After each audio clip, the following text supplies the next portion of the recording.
Hi guys, स्वागत है आपका अपना चैनल और सब्जेक्ट विद अंशु। और यहाँ पर आज हम आप लोगों के लिए लेकर आए हैं इंटरमीडिएट का लेसन 1, जो कि है my struggle for an education, शिक्षा के लिए मेरा संघर्ष, written by Booker T Washington. और इसमें हम दोस्तों आपको बता दें कि इसमें हम आपको सबसे पहले इसका अर्थ बताएंगे, उसके बाद हम आपको पैसेज कराएंगे, पैसेज के बाद हम आपको फिलिंग द ब्लैंक्स जो होंगे उसको फिल कराएंगे, उसके बाद हम आपको क्वेश्चन आंसर भी सॉल्व कराएंगे। तो दोस्तों बने रहिए हमारे चैनल पर और देखते रहिए। और यहाँ पर लिखा हुआ है वन डे, एक दिन, while at work in coal mine. Coal mine मतलब होता है कोयले की खान में। तो जब मैं काम कर रहा था कोयले की खान में, आई हैपेंड टू का मतलब होता है कि अचानक कोई काम हो जाना। तो आई हैपेंड टू ओवरहियर, ओवरहियर का मतलब होता है चुपके से सुन लेना। यानी कि लेखक कहते हैं कि आई हैपेंड टू ओवरहियर, मैंने चुपके से सुन लिया, अचानक सुन लिया, to miners talking about a great school for coloured people. यानी कि दो माइनर्स मतलब कोयले की खान में काम करने वाले टॉकिंग बात कर रहे थे अबाउट किसके बारे में, अ ग्रेट स्कूल, एक बहुत बड़े स्कूल के बारे में बात कर रहे थे, फॉर कलर्ड पीपल, जो काले लोगों के लिए था। अमेरिका में कलर्ड पीपल काले लोगों को कहा जाता है। तो जो काले लोगों के लिए था, समवेयर कहीं इन वर्जीनिया, वर्जीनिया में, यानी वर्जीनिया में कहीं काले लोगों के लिए एक बहुत बड़ा स्कूल था, उसके बारे में दो माइनस जो थे वे बात कर रहे थे। तो लेखक कहते हैं कि हमने अचानक उनकी बात सुन ली। फिर यहाँ पर लिखा हुआ है this is the first time, ये this is the first time, this माने ये, वाज माने था, द फर्स्ट टाइम यानी पहली बार, ये पहली बार था, दैट जो आई हैड ईवर माने कभी, हर्ड माने सुना। तो यानी कि ये पास्ट परफेक्ट टेंस है। तो यहाँ पर होगा आई हैड ईवर हर्ड, मैंने कभी सुना था, एनीथिंग ऐसे किसी, about any kind of school, kind of मतलब होता है प्रकार, ऐसे किसी कॉलेज या स्कूल, ऐसे किसी कॉलेज या स्कूल के प्रकार के बारे में हमने कभी नहीं सुना था, ऐसे किसी स्कूल के बारे में। दैट जो था मोर प्रिटेंटियस, बहुत ज्यादा आकर्षक पूर्ण था, देन किससे, द लिटिल कलर्ड स्कूल, जो लिटिल कलर्ड स्कूल होते हैं उनसे ज्यादा ये बहुत प्रिटेंटियस था। इन आवर टाइम, हमारे शहर में यानी जितने भी लिटिल कलर्ड स्कूल हैं तो उनसे ज्यादा ये क्या है, मोर प्रिटेंटियस है। एज जैसा कि they went on describing the school, went on यानी कंटिन्यू, और डिस्क्राइब का मतलब होता है बताना, बताना या फिर वर्णन करना। यानी कि जैसे जैसे वे लोग वर्णन करते जा रहे थे किसके बारे में, स्कूल के बारे में, तो इट सीम टू मी, मुझे ऐसा लगा, दैट की it must be the greatest place, इसे इट मस्ट बी, इसे होना चाहिए, द ग्रेटेस्ट प्लेस, यानी ग्रेटेस्ट प्लेस का मतलब होता है सबसे महान स्थान या सबसे अच्छा स्थान होना चाहिए, ऑन अर्थ यानी पृथ्वी पर, नॉट इवन हेवन, इतना कि स्वर्ग भी नहीं, प्रेजेंटेड उपस्थित है, उपस्थित था उनके लिए, मोर अट्रैक्शन, इतना ज्यादा वो आकर्षक हो गए थे, फॉर मी, मेरे लिए, उन्होंने कहा कि मेरे लिए इतना ज्यादा आकर्षक तो हेवन भी नहीं है जितना अभी मुझे ये स्कूल लग रहा है। यानी जब वो बात सुन रहे थे उन लोगों की तो उन्हें ऐसा लगा कि इतना स्वर्ग भी अच्छा नहीं है। और यहाँ पर लिखा हुआ फिर उसके बाद, फॉर मी, मेरे लिए, एट दैट टाइम, उस समय, then did the Hampton Normal and Agricultural Institute, ये विद्यालय का नाम है Hampton Normal and Agricultural Institute in Virginia, जो वर्जीनिया में था, अबाउट विच, जिसके बारे में, दीज मैन, ये आदमी, वर टॉकिंग, बात कर रहे थे, आई रिजॉल्व्ड, रिजॉल्व मतलब मैंने तुरंत ठान लिया, ऐसा संकल्प कर लिया, आई रिजॉल्व मैंने तुरंत ठान लिया, एट वंस मतलब तुरंत, टू गो किस लिए, जाने के लिए, कहाँ, टू दैट स्कूल, उस स्कूल में, एल्दो यद्यपि, आई हैड नो आइडिया, मेरे पास कोई विचार नहीं था, वेयर इट वाज, जहाँ ये था, और हाउ मैनी माइल्स अवे, और कितने मील दूरी पर था ये भी उनको नहीं पता था, और हाउ कैसे, I was going to reach, मैं वहाँ पहुँच पाऊंगा, ये भी उनको उनके पास कोई विचार नहीं था। फिर यहाँ पर लिखा हुआ है I was on fire constantly with one ambition.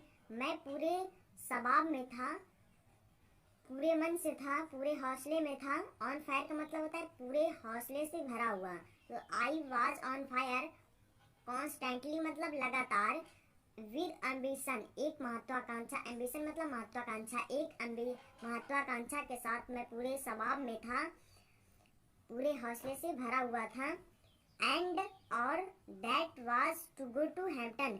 That का मतलब जो, वाज माने था, to go to Hampton, Hampton जाने का था।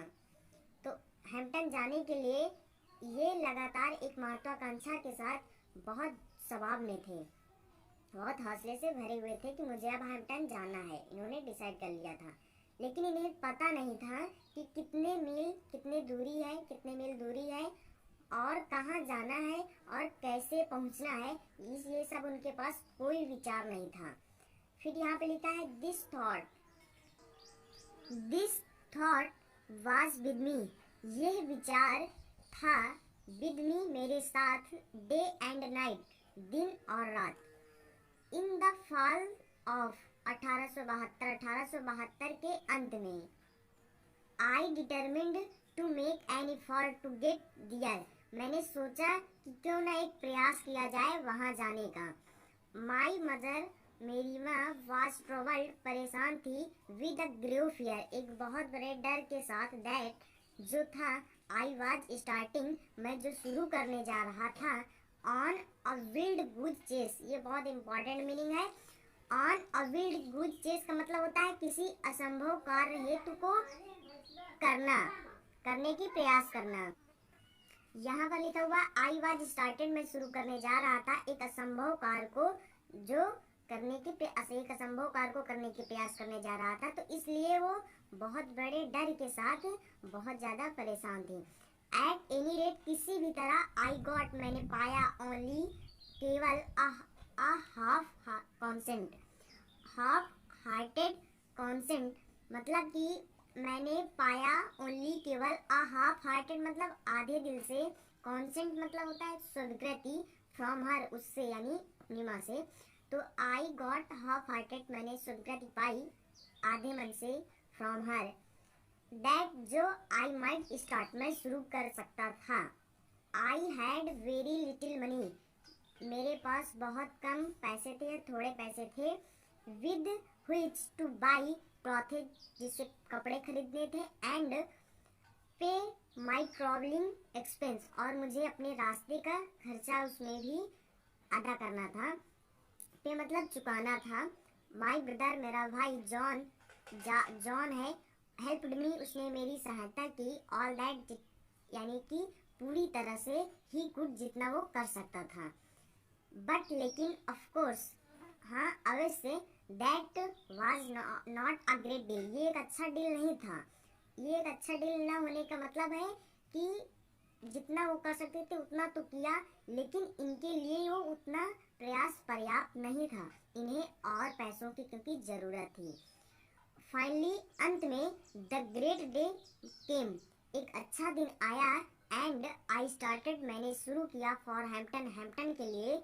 I had only I small chief satchel, I had only, मेरे पास था केवल, माने एक, स्मॉल माने छोटा, चीप माने सस्ता, सैचल मतलब पिट्ठू बैग, जो पीठ में लादने वाला बैग होता है। तो मेरे पास एक केवल सस्ता और छोटा सैचल था, पिट्ठू बैग था, दैट जो कंटेंट यानी बना हुआ था, a few article of clothing, कपड़ों से बना हुआ था, आई कुड गेट, जो मैं पा सका। My mother at that time, मेरी माँ उस समय, वाज रैदर वीक, बहुत ज़्यादा कमज़ोर थी, एंड ब्रोकन इन हेल्थ, और बीमार थी। ब्रोकन इन हेल्थ का मतलब होता है इल या सीक, यानी बीमार थी। आई हार्डली एक्सपेक्टेड टू सी, मैंने बड़ी मुश्किल से आशा किया, टू सी, उन्हें देखने के लिए, हर माने उन्हें, टू सी मतलब देखने के लिए, अगेन यानी फिर से, यानी कि बहुत मुश्किल से उन्होंने आशा किया कि वो उन्हें दोबारा देख पाएगा। एंड और 10 माने इस प्रकार, अवर पार्टिंग, पार्टिंग मतलब होता है विदाई, हमारी पार्टिंग यानी हमारी विदाई was all the more sad, और भी ज्यादा दुखीपूर्ण हो गई, और भी ज्यादा दुखी हो गया। सी हावेवर माने फिर भी, she was very brave through it all, लेकिन फिर भी वो इन सब से बहुत ज्यादा बहादुर थी। तो यहाँ पे लिखा हुआ है the distance from Malden to Hampton, यानी कि डिस्टेंस मतलब दूरी, फ्रॉम माने से, यानी माल्डेन टू हैम्पटन, माल्डेन से हैम्पटन तक की दूरी, इस माने है, अबाउट माने लगभग, 500 माइल्स मतलब मील, यानी कि माल्डेन और हैम्पटन से दूरी लगभग 500 मील है। बाई वॉकिंग चलकर, बेगिंग राइड सवारी करके, बॉट्स इन वैगन यानी दोनों में, वैगन का मतलब होता है घोड़ा गाड़ी या फिर तांगा कह सकते हो, गांव घर में इसे तांगा कहते हैं। तो यानी तांगा में और सवारी करके इन दोनों में, एंड इन द कार्स और कार में भी लिफ्ट लेकर ये पहुंचे। इन सम वे किसी तरह से, after a number of days कई दिनों के बाद, I reached the city of Richmond, मैं पहुंचा the city of Richmond, Richmond के शहर में।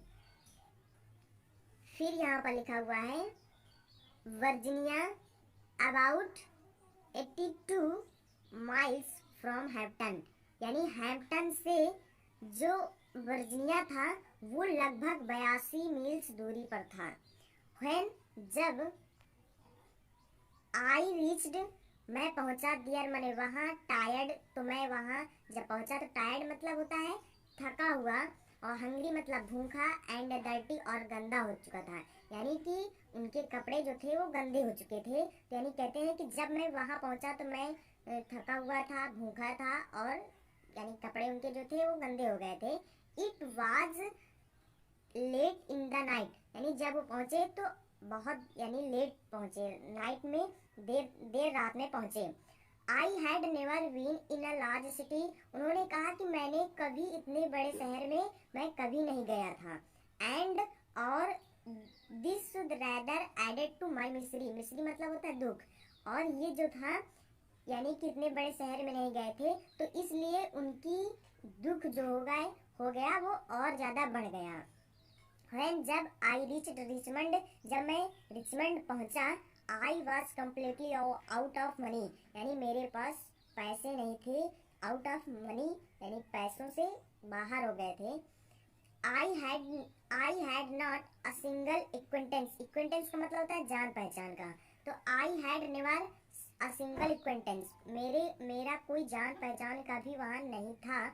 इन दी प्लेस उस स्थान में, एंड और being unused to city ways, यानी कि और वे वहाँ के जो रास्ते थे, उस सिटी के जो रास्ते थे उनका भी उपयोग करना नहीं जानते थे, क्योंकि वो इतने बड़े शहर में कभी गए ही नहीं थे।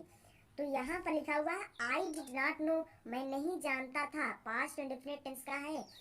आई डिड नॉट नो मैं नहीं जानता था, वेयर टू गो कि कहाँ जाना है।